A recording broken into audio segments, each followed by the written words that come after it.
Hello everyone, welcome to Bankers point.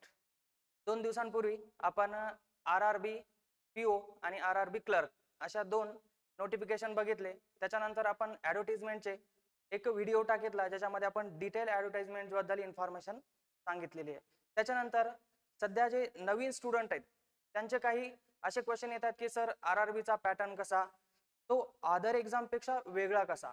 मग तो other exam पेक्षा फक्त एकच एक्झाम जी असते ती वेगळी होते विदाउट इंग्लिश. फक्त एक एक्झाम ज्याच्यामध्ये प्री साठी इंग्लिश नसतं आणि मेन्स साठी तुम्हाला ऑप्शन असतो इंग्लिश किंवा हिंदी. मग ह्या एक्झाम बद्दल वेगळं काय ते आपण डिटेल बिगिनर्स साठी जे नवीन स्टुडंट आहेत त्यांच्यासाठी हा व्हिडिओ मोस्ट इम्पॉर्टंट असेल. सिलेबस आणि त्यांचा पॅटर्न यासाठी चला तर मग डिटेल बघू आपण RRB PO आणि RRB क्लर्क या पूर्ण सिलेबस बद्दल. बघा, काही बेसिक इन्फॉर्मेशन आहे जी की RRB ची असेल. त्या बेसिक इन्फॉर्मेशन मध्ये कोणता सिलेबस असेल, तुम्हाला कोणते टॉपिक असतील, जे नवीन स्टुडंट आहेत त्यांच्यासाठी जे छोटे छोटे डाऊट असतील ते डाऊट या व्हिडिओ मधून आपण क्लिअर करण्याचा प्रयत्न करू. त्यानंतर बघा, RRB क्लर्क आणि RRB PO ही जी 2 एक्झाम असते यांचा पॅटर्न काय बघा.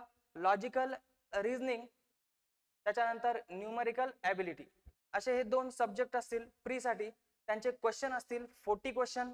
लॉजिकल रिझनिंग 40 मार्क्स साठी, त्याच्यानंतर न्यूमरिकल ॲबिलिटी 40 क्वेश्चन हे असतील 40 मार्क्स साठी. आणि दोघांसाठी कंपोजिट टाइम जो आहे तो असेल 45 मिनिटांचा. आता तो कंपोजिट टाइम एक्झॅक्टली कसा असेल, जे अदर एक्झाम असतात त्यांच्यासाठी तुम्हाला सेक्शनल टाइम दिलेला असतो.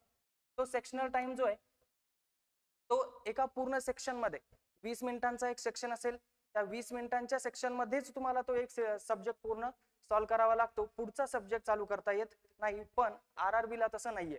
RRB ला कसं आहे, एक सब्जेक्ट तुम्ही चालू केलात तर तो 20 मिनिटं तिथं नाही तर 45 मिनिटांमध्ये 80 जे क्वेश्चन असतात, हे जे टोटल 80 क्वेश्चन आहेत ते पूर्ण 80 क्वेश्चन तुम्हाला 45 मिनिटांमध्ये कुठेही तुम्ही कोणताही क्वेश्चन कसाही सॉल्व्ह करू शकतात. मग तो एक्झॅक्टली कसा सॉल्व्ह करायचा, तसाच सॉल्व्ह करायचा का एक्झॅक्टली पूर्ण सिलेबस जो आहे, पूर्ण जो सब्जेक्ट आहे तुमचा तो त्याच पॅटर्न मध्ये सॉल्व्ह करायचा का, तर त्याबद्दल आपण पुढे बघू. बघा, याच्यासाठी अगोदर आपण टॉपिक कोणते आहेत, ते टॉपिक किती मार्कांना आहेत हे डिटेल बघू.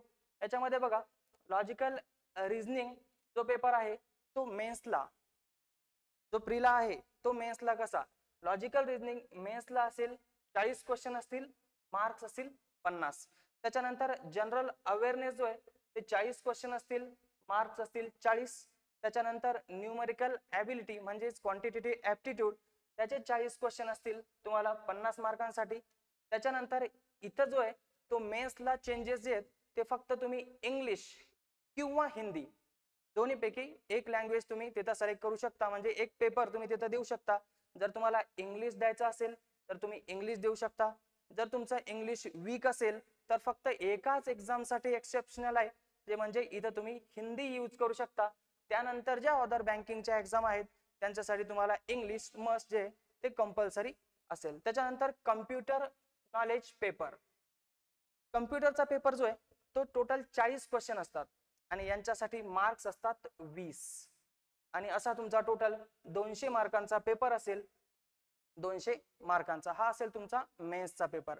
प्रीचा पेपर 100 मार्क 80 मार्कांचा 40 आणि 40. आणि मेन्सचा पेपर जो आहे तो या पॅटर्न नुसार 200 क्वेश्चन आणि 200 मार्क्स असतील. आता यासाठी तुम्हाला टोटल टॉपिक कोणते, वेगवेगळ्या सिलेबसचे जे टॉपिक आहेत ते कोणते प्री साठी आणि मेन्स साठी. आता बघा, प्री साठी लॉजिकल रिझनिंगचे टॉपिक कोणते.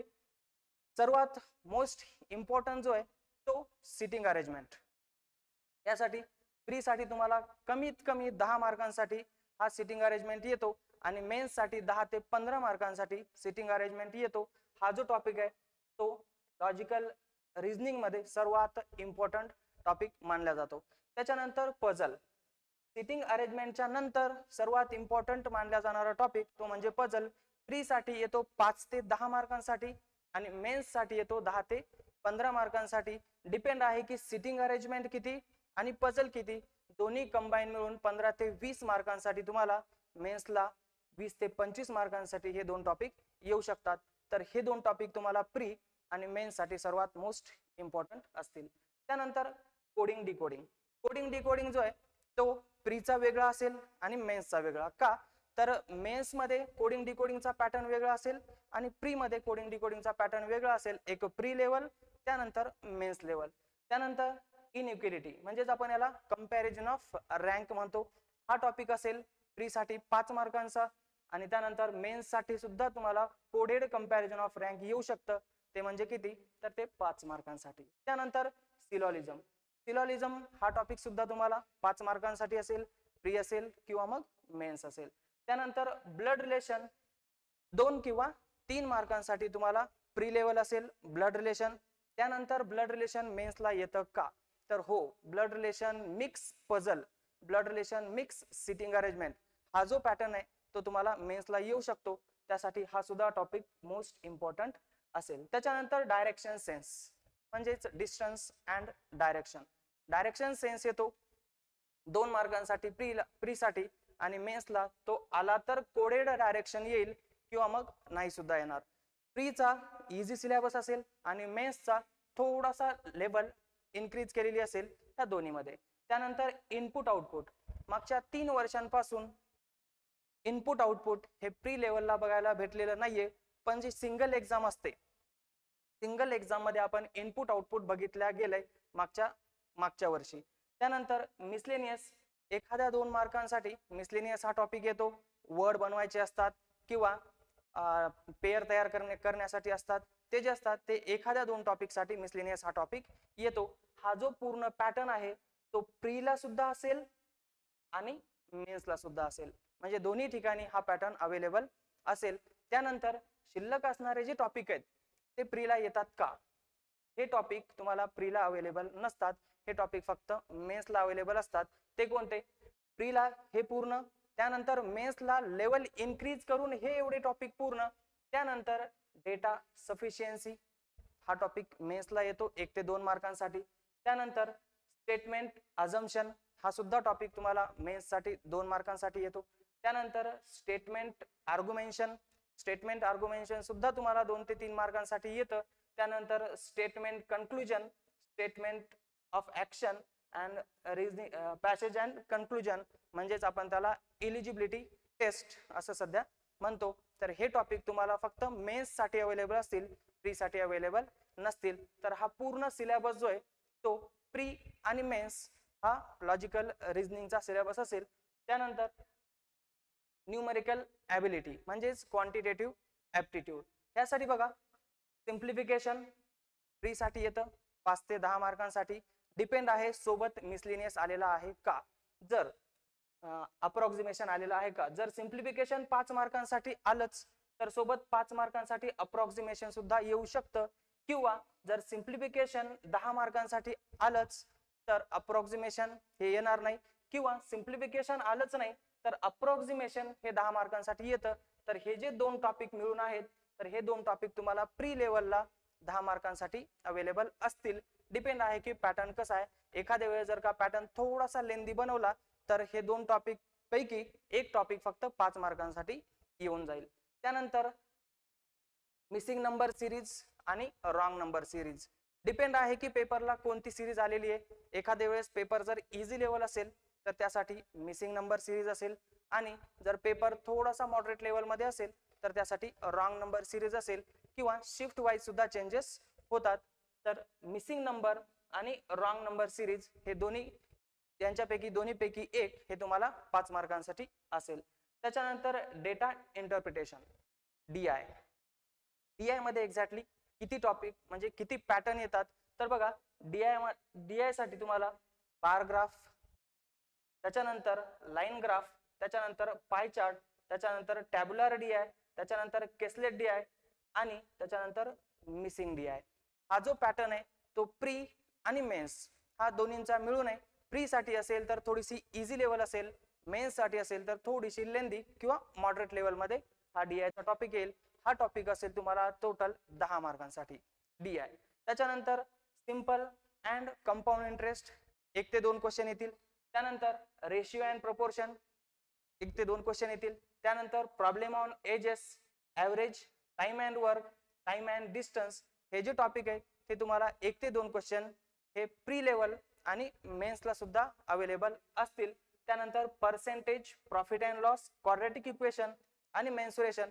क्वाड्रॅटिक इक्वेशन जो टॉपिक आहे तो तुम्हाला प्री लेवलला सुद्धा 5 मार्कांसाठी येतो. मेन्सला आला तर येईल किंवा नाही येणार, डिपेंड आहे की पेपर कसा व्हेरी होतो. त्यानंतर इंग्लिश लँग्वेज किंवा हिंदी लँग्वेज. आता हा जो होता मागचा पॅटर्न तो प्री लेवल आणि मेन्स लेवल दोन्ही होतं. याच्यानंतर हा जो टॉपिक आहे, हा जो सिलेबस आहे, सब्जेक्ट आहे, तो फक्त मेन्सला असेल. का तर RRB साठी प्री साठी फक्त क्वांटिटेटिव्ह ऍप्टिट्यूड आणि लॉजिकल रिझनिंग हे दोनच सब्जेक्ट असतील. त्यानंतर मेन्स साठी तुम्हाला जर इंग्लिश घ्यायचं असेल तर इंग्लिश आणि जर हिंदी घ्यायचं असेल तर हिंदी. आता इंग्लिश मध्ये एक्झॅक्टली कोणकोणते टॉपिक असतील? क्लोज टेस्ट असेल, 5 ते 10 मार्कांसाठी.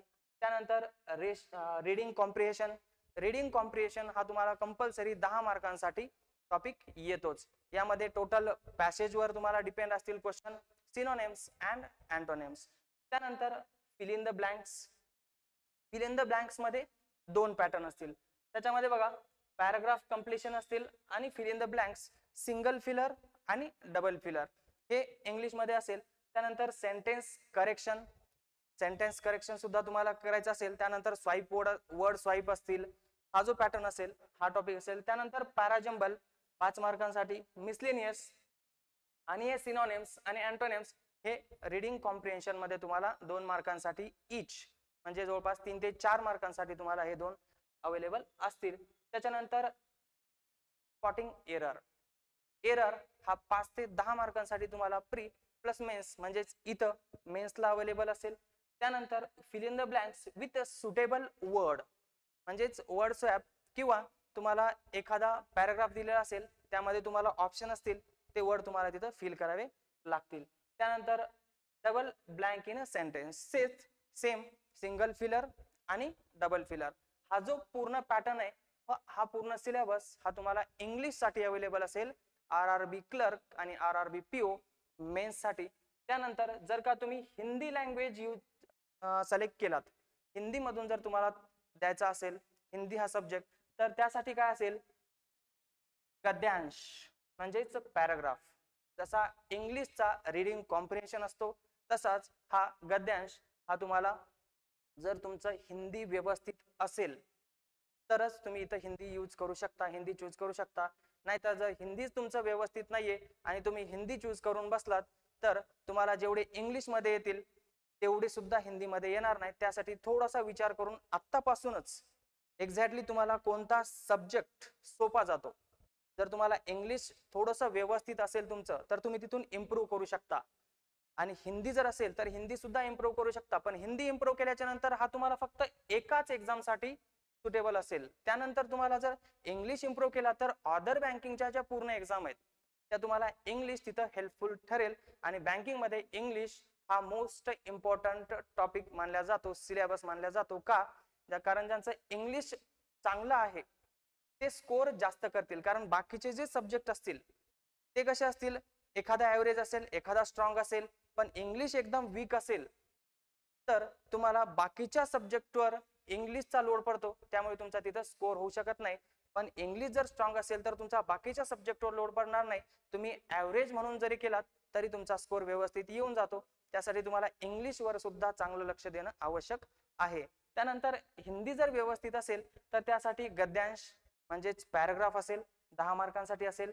त्याच्यानंतर समानार्थी शब्द आणि विरुद्धार्थी शब्द, आपण ज्याला मराठीमध्ये समानार्थी आणि विरुद्धार्थी शब्द म्हणतो ते शब्द. त्यानंतर अलंकार असेल, मुहावरे असतील, व्याकरण असेल आणि बाकी काही वर्ड्स असतील. तर हा जो पूर्ण पॅटर्न असेल हा तुम्हाला हिंदीमध्ये असेल. त्यानंतर तुम्हाला दुसरा जो सब्जेक्ट असेल तो सांगितला होता मी शेवटी, तो म्हणजे कोणता, तर कम्प्युटर अवेअरनेस. 40 क्वेश्चन असतील तुम्हाला कम्प्युटर अवेअरनेसचे, मार्क असतील 20. तर तुम्हाला एखाद्या बुक मधून, जसं लुसेंटचं बुक आपण प्रेफर करतो की त्यामधून जर तुम्ही व्यवस्थित 2-3 वेळेस ते बुक रीड करून काढलात, व्यवस्थित समजावून घेतलात तर तुम्हाला चांगले मार्क हे कम्प्युटर मध्ये येतील. त्यानंतर जनरल अवेअरनेस. जनरल अवेअरनेस यामध्ये तुम्हाला एक्झॅक्टली काय काय विचारलं जातं? मेन म्हणजे मागच्या 6 महिन्यांचं करंट अफेअर्स जे जास्तीत जास्त विचारलं जातं तुम्हाला मागच्या 6 महिन्यांमध्ये. त्यानंतर बँकिंग अवेअरनेसचे काही क्वेश्चन असतील, इंडियन अँड फायनान्शियल सिस्टीम असेल, बाकी मग हिस्ट्री आणि बँकिंगची हिस्ट्री हे जनरली जास्त क्वेश्चन येत नाहीत. जर आलाच तर एखादा क्वेश्चन त्यामध्ये येऊन जाईल. इंडियन इकॉनॉमी बेस्ड काही क्वेश्चन असतील तर 1-2 क्वेश्चन त्यावरही तुम्हाला येऊन जातील. त्यानंतर रेग्युलेटरी बॉडी असेल, आरबीआय, एसबीआय, बाकी या जे संस्था असतील त्यावर सुद्धा 1-2 क्वेश्चन येऊ शकतो. त्यानंतर history of RBI, generally history of RBI यावर क्वेश्चन एखादा आला तर येतो, नाहीतर येतही नाही. सध्या त्यांचा फोकस सर्वात जास्त करंट अफेअर्स वर असतो, जे की मागच्या 6 महिन्याचं असतं. नॅशनल लेवल आणि इंटरनॅशनल लेवल आणि स्टेट लेवल यामध्ये. बाकी असेल करंट बजेट वगैरे असेल त्या पिरियड मध्ये तर ते बजेट वगैरे येईल. इंटरनॅशनल ऑर्गनायझेशन, आता इंटरनॅशनल ऑर्गनायझेशन म्हणजे काय, यांचे सीईओ, त्यांचे हेडक्वार्टर्स वगैरे याच्यामध्ये विचारलं जातं. त्याच्यानंतर गव्हर्नमेंट स्कीम जर लॉन्च केलेले असतील तर त्यावरही तुम्हाला क्वेश्चन येऊ शकतात, 1 ते 2 क्वेश्चन. अँड बाकी कन्सेप्ट, बाकी फायनान्शियल बेस रेट असेल, क्रेडिट रेटिंग असेल, ऑबिचरीज असतील, 1-2 तुम्हाला ऑबिचरी सुद्धा विचारल्या जातील जर इम्पॉर्टंट असतील तर. त्यामध्ये तुम्हाला ते सुद्धा करावे लागेल. आणि पोर्ट बद्दल काही क्वेश्चन असतील, काही अवॉर्ड दिलेले असतील तर ते अवॉर्ड सुद्धा. बाकी हे तुम्हाला तिथं कव्हर करावं लागेल जनरल अवेअरनेस मध्ये. त्यानंतर मागच्या वर्षी जे आरआरबी क्लर्क आणि आरआरबी पीओ यांचे जे कट ऑफ होते त्याबद्दल थोडंसं आपण डिस्कस करू की मागचे कट ऑफ काय होते आणि यावर्षी कट ऑफ काय जाऊ शकतील. मेन म्हणजे सर्वात महत्वाची गोष्ट, यावर्षी कट ऑफ काय लागतील हे कुणीच प्रेडिक्ट करू शकत नाही, कुणीच सांगू शकत नाही. कारण हे डिपेंड असतं पेपरवर. पेपर कोणत्या लेवलचा आहे, पेपर कसा सॉल्व्ह झाला, पेपरमध्ये क्वेश्चन कसे असतील यावरच डिपेंड असतं की कट ऑफ किती लागू शकतो. आपण फक्त प्रिडिक्शन लावू शकतो, सांगू शकत नाही की कट ऑफ एक्झॅक्टली एवढा लागेल. हे आपण तोपर्यंत सांगू शकत नाही जोपर्यंत त्यांनी डिक्लेअर करत नाहीत तोपर्यंत. त्यानंतर बघा स्टेट वाईज कट ऑफ लागला जातो. स्टेट वाईज जसे आरआरबीज आहेत तशा स्टेट वाईज कट ऑफ लागला जातो.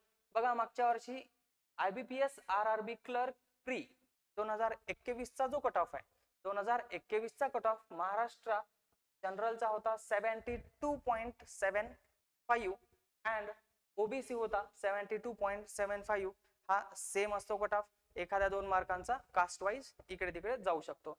त्यानंतर RRB clerk mains final cut off जो होता 2021 चा तो होता महाराष्ट्र एससी साठी होता 62, त्यानंतर एसटी होता 55.50 and OBC 67.25 and EWS 64.44 and open 76.32 हा कट ऑफ होता महाराष्ट्राचा.